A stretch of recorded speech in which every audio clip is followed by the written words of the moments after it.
تو آج کی کہانی کا عنوان ہے بد سے بدنام برا۔ ایک غریب آدمی روزانہ ایک کاغذ پر اے میرے پروردگار مجھے 1,00,000 روپے بھیج دے لکھ کر غبارے کے ساتھ باندھ کر آسمان کی طرف اڑا دیتا تھا۔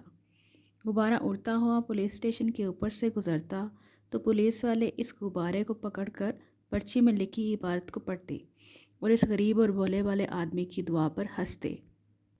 ایک روز پولیس والوں نے غبارے میں رکھی پرچی میں لکھی دعا پڑھ کر سوچا کیوں نہ اس غریب آدمی کی مدد کی جائے۔ سب پولیس والوں نے مل کر چندہ اکٹھا کیا تو بمشکل 50,000 روپے جمع کیے اور اس آدمی کے گھر جا کر رقم دے آئے۔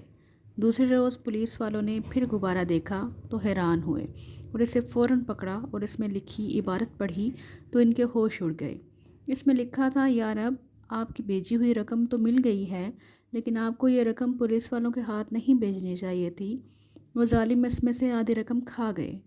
دیکھا دوستو آپ نے بیچارے پولیس والے، ان کو نیکی کرنے کا کیا صلہ ملا۔ تو دوستو کیسی لگی آج کی کہانی؟ امید کرتی ہوں پسند آئی ہوگی۔ جانے سے پہلے ہمارے چینل کو لائک، سبسکرائب اور شیئر کرنا مت بھولیے گا۔